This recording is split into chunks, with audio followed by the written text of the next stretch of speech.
किसान साथियों नमस्कार, राम राम, सत श्री अकाल, आदाब।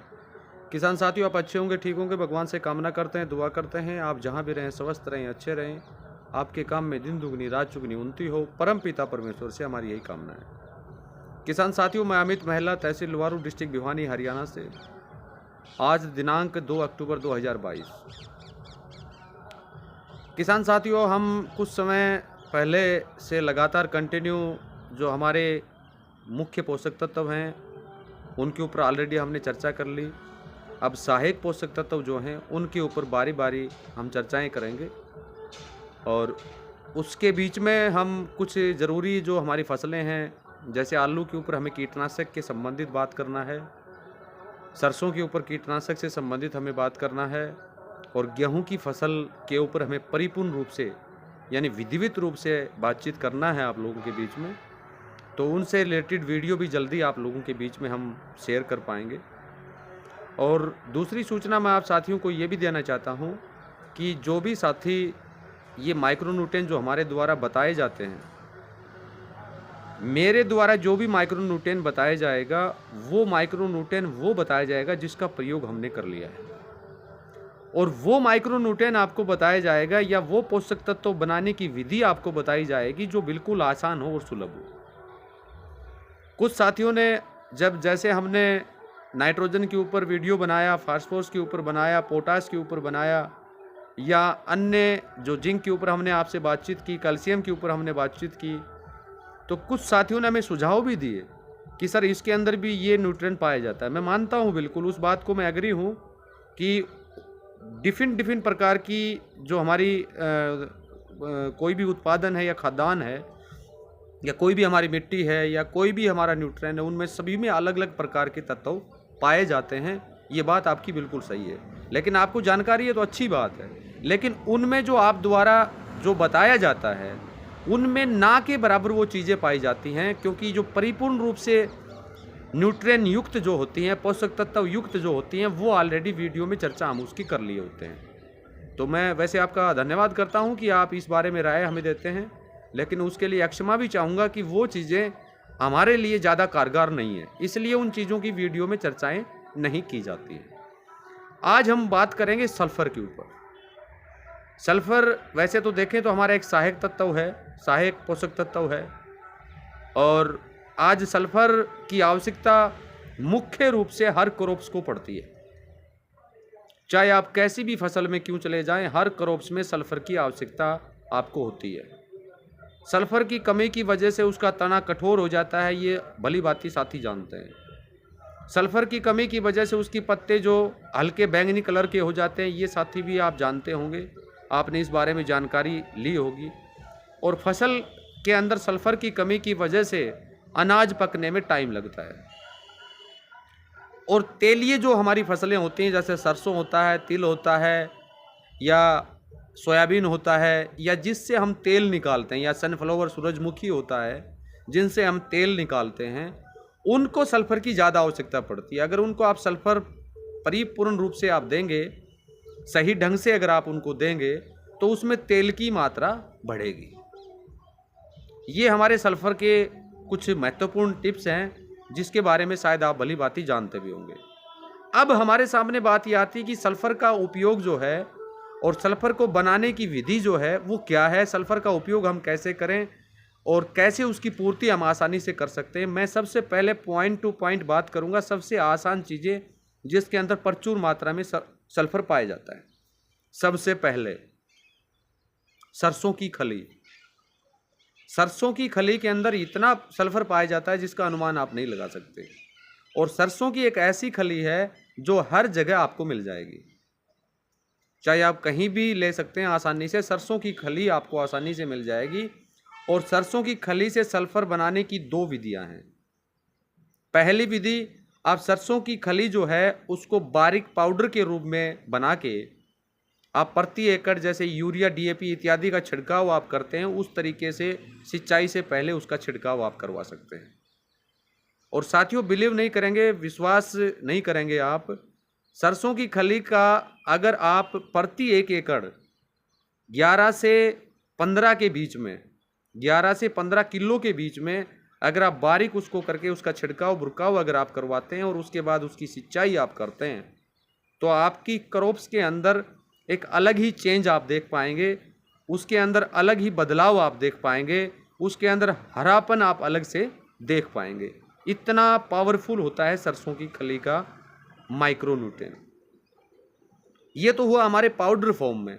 अच्छा, दूसरा उसको जो है आप जैसे कंपोस्टिंग खाद आप बनाते हैं, या जैसे माताएं बहनें जो हमारी होती हैं घरों में छोटे रूप में कंपोस्टिंग खाद तैयार करती हैं, उसके अंदर भी सरसों की खली आप मिला सकते हैं। जैसे जैसे मान लीजिए 1 टन गोबर की खाद अगर आपके पास है, तो उसके अंदर 10 से 15 किलो सरसों की खली आप ऐड कर सकते हैं। उससे भी आपको काफ़ी अच्छा बेनिफिट प्राप्त साथी होगा। अब हम लिक्विड फॉर्म में सरसों की खली का घोल कैसे तैयार करें, उस विषय पर हम आपसे बातचीत करेंगे। जैसे मान लीजिए आपके पास 100 लीटर वेस्ट डिकम्पोजर का सोल्यूशन है, तरल वेस्ट डिकम्पोजर। मैं फिर आपको एक नज़र या फिर दोबारा दिलाना चाहता हूं कि कोई भी न्यूट्रिएंट आप बनाते हैं, कोई भी माइक्रो न्यूट्रिएंट अगर आप तैयार करते हैं, तो उसके लिए सबसे ज़रूरी जो है वो तरल वेस्ट डिकम्पोजर का सोल्यूशन हमारे लिए होना कंपलसरी है, आवश्यक है। वो इसलिए आवश्यक है क्योंकि तरल वेस्ट डिकम्पोजर का सोल्यूशन वैसे परिपुक्त है हर चीज़ से। उसके अंदर नाइट्रोजन भी है, फास्फोरस भी है, कैल्शियम भी है, उसके अंदर पोटास भी है, उसके अंदर अन्य जिंक भी है, अन्य माइक्रोन्यूट्रिएंट भी प्रचुर मात्रा में हैं। लेकिन अगर इनका समावेश उसके साथ में आप करते हैं, तो सरसों की खली की जैसे हम बात करते हैं, उसके अंदर जितना भी सल्फर है, जितना भी माइक्रोन्यूट्रिएंट है, जितना भी उसके अंदर नाइट्रोजन है, वो सारा वो जो तरल वेस्ट डिकम्पोजर का सोल्यूशन है वो अपने में उसको संभालेगा, जितना जो भी उसके अंदर कुछ है जो। अब उसको तैयार कैसे करना है? 100 लीटर वेस्ट डिकम्पोजर का सोल्यूशन आपको लेना है और उसके अंदर 7 से 8 किलो सरसों की खली आप ऐड कर सकते हैं। 7 से 8 किलो सरसों की खली आप ऐड कर सकते हैं। ये मैंने 100 लीटर वेस्ट डिकम्पोजर तरल वेस्ट डिकम्पोजर के सोल्यूशन का रेशो आपको बता दिया है। इसके अंदर इतनी सरसों की खली आप डाल सकते हैं और उसको 7 से 10 दिन के दौरान, 7 और 10 दिन के दौरान उसका उपयोग आप कर सकते हैं। उसका फोलियर स्प्रे अगर आप करना चाहें, तो यहाँ पर हमारे कुछ साथी पीछे भी हमसे सवाल कर रहे थे कि सरसों की खली को क्या हम माइक्रोन्यूट्रिएंट में ऐड कर सकते हैं? बिल्कुल आप ऐड कर सकते हैं। अगर आपको सरसों के बीज ना मिलते हों, तो उस जगह पर सरसों की खली ऐड की जा सकती है। मात्रा के बारे में वो हमसे दोबारा पूछ रहे थे, तो मात्रा मैं आपको बता देता हूँ। 200 लीटर सोल्यूशन का घोल, माइक्रोन्यूट्रिएंट का घोल अगर आप बनाते हैं, तो उसके लिए 3 से 4 किलो सरसों की खली काफ़ी सफिशेंट है, काफ़ी है, उसका उपयोग किया जा सकता है। अलग से माइक्रोन्यूट्रिएंट अगर आप बनाएं सरसों की खली का, तो 100 लीटर वेस्ट डिकम्पोजर के अंदर 7 से 8 किलो सरसों की खली आप डालिए और वो 7 से 10 दिन में बन के रेडी हो जाएगा। उसके बाद फोलियर स्प्रे में उसको अगर आप करना चाहते हैं, तो 5% से लेकर 10% प्रति 100 लीटर घोल में आप डाल के उसका छिड़काव साथियों करवा सकते हैं। यानी 5 से 10%, यानी अगर हम बात करें 100 लीटर घोल के अंदर 5 लीटर से लेकर 10 लीटर आप सरसों की खली से जो लिक्विड घोल आपने तैयार किया है, उसका उपयोग आप फोलियर स्प्रे में यूज कर सकते हैं। अगर आप अन्य किसी उत्पाद के साथ इसको मिलाना चाहें, तब आप ओनली टू ओनली 5% आप घोल लेंगे, तब भी आपका काम चलेगा। फोलियर स्प्रे जो आप करते हैं वो किस अवस्था में आपको करनी है? जब आपकी फसल का सही जमाव हो जाए और वो 20 से 25 दिन की फसल आपकी हो जाए। वेजिटेबल के अंदर अगर आप उसको यूज़ करना चाहें, तो 10 से 12 दिन के बाद उसका यूज़ किया जा सकता है। लेकिन वेजिटेबल के अंदर केवल 5% ही आपको डालना है। अन्य क्रॉप्स कोई भी आपने लगा रखी है, जैसे सरसों की हम बात करें, आलू की हम बात करें, या गेहूं की हम बात करें, या चने की हम बात करें, चने में ज़्यादा आवश्यकता नहीं होती है, अगर आप करना चाहें तो कर सकते हैं। मेथी की हम बात करें, जौ की हम बात करें, या अन्य कोई भी क्रॉप जो आपके मौसम के अनुकूल जो बनती है, वहाँ पर इसका उपयोग 5% से लेकर 10% तक आप साथियों कर सकते हैं। बहुत अच्छा बेनिफिट आपको मिलेगा। तो ये एक अपने आप में एक बहुत परिपक्व घोल, यानी कह सकते हैं मजबूत यानी ताकतवर घोल हम इसको सल्फर के लिए कह सकते हैं। दूसरा, जिप्सम। जिप्सम जो होता है वो बहुत एक सस्ता एक उर्वरक है हमारा, और मैंने पिछले एक वीडियो में बताया था, कैल्शियम का वीडियो था, उसमें मैंने बताया था कैल्शियम सल्फेट के नाम से भी जिसको हम जानते हैं, उसके अंदर काफ़ी मात्रा में सल्फर पाया जाता है। और उसका उपयोग जो मुख्य रूप से अगर आलू की क्रॉप्स में, मूंगफली की क्रॉप्स में, और जहाँ पर पानी अगर आपका भरता है, ज़्यादा मात्रा में पानी भरता है, वहाँ पर अगर आपकी ज़मीन क्षारीय है, क्षारीय ज़मीन के अंदर रामबाण का काम करेगा जिप्सम। वो बिल्कुल आसानी से आपको मिल जाएगा, कोई ज़्यादा डिफिकल्ट नहीं है। राजस्थान के किसान साथियों के लिए तो कोई डिफिकल्ट है ही नहीं वो, क्योंकि वहाँ तो प्रचुर मात्रा में बड़ी बड़ी खाद्यान्न हैं। हमारे हरियाणा पंजाब की बात करें तो काफ़ी जो कृषि डिपार्टमेंट है वो इसको मंगाते हैं और किसानों को सब्सिडी के ऊपर देने का काम करते हैं। उसके अंदर भी प्रचुर मात्रा में सल्फर होता है। उसका सल्फर अकेला नहीं, उसमें अगर जिप्सम आप खेत में डालेंगे तो ज़मीन की उर्वरकता शक्ति को बढ़ाने का काम भी सल्फर और जिप्सम दोनों करेगा। अब उसको लिक्विड फॉर्म में अगर आप तैयार करना चाहें तो जो माइक्रोन्यूट्रिएंट आपने बना रखा है उसके अंदर 4 से 5 किलो आप 200 लीटर में डाल सकते हैं।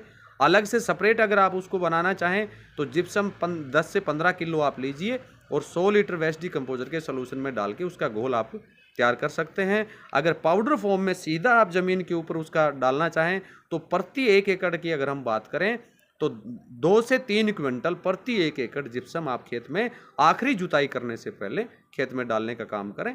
आपको प्रचुर मात्रा में वो सारी चीज़ें मिलेंगी जिसको आपको आवश्यकता है। उससे आपकी मिट्टी की उर्वरकता शक्ति भी मजबूत होगी और साथ साथ मिट्टी के अंदर मुलायमपन भी आएगा और अन्य जो कुछ तत्व हैं वो भी आपकी क्रॉप्स को मिलेंगे, उत्पादन भी आपका अच्छा होगा। तो वीडियो आज बहुत लंबा हो गया साथियों, मैं वीडियो को यहीं विराम देता हूं। मेरी नज़र के अनुसार सबसे महत्वपूर्ण जो सल्फर के लिए जो घोल हैं ये 2 काफ़ी हैं। इसके अलावा गंधक का उपयोग किया जा सकता है, गोबर की खाद में डाल के काफ़ी तरह तरह की चीज़ें हैं वो आप अलग से वो बना सकते हैं, लेकिन इनमें सल्फर काफ़ी मात्रा में साथियों पाई जाती है। अब मैं वीडियो को विराम दूंगा, आने वाले समय में किसी अन्य विषय को लेकर आप लोगों के बीच में हाजिर होंगे। और जिन साथियों ने एक्सपोर्ट क्वालिटी वेस्ट डिकम्पोजर का ऑर्डर किया हुआ है, जो 1-2 दिन के दौरान किया है, उनको एक्सपोर्ट क्वालिटी भेजने में थोड़ा सा डिले होगा, 3 से 4 दिन या 5 से 6 दिन का डिले होगा। मैं वीडियो के माध्यम से उनको जानकारी दे देता हूं। किसी ने अगर ऑर्डर कर रखा है तो जिनको आजकल की डेट अगर दी हुई है तो उनको भेजने का कम से कम 11 तारीख के आसपास उनको ऑर्डर भेजा जाएगा, क्योंकि हमारी जो किसान समूह जो हमारा था वहाँ पर लैब जो थी वो बड़ी लैब उसको किया जा रहा है, तो उस वजह से उत्पादन बंद है। तो केवल टू केवल एक्सपोर्ट क्वालिटी जो लिक्विड वेस्ट डिकम्पोजर है उसकी भेजने में थोड़ा सा डिले होगा, उसके लिए हम आपसे माफ़ी चाहेंगे। वो 11 के बाद आपको फॉरवर्ड किया जाएगा। और जिन किसान साथियों को इस वीडियो से संबंधित या किसी साथी को एक्सपोर्ट क्वालिटी वेस्ट डिकम्पोजर या तरल वेस्ट डिकम्पोजर OWDC सिंपल जो 150 रुपये का आता है, एनहेंसर या आईड्रॉप या फीस अमृत की आवश्यकता हो तो वीडियो पर दिए गए व्हाट्सएप नंबर के ऊपर व्हाट्सएप मैसेज करके आप साथियों मंगा सकते हैं। इसी के साथ नमस्कार, जय हिंद, जय भारत।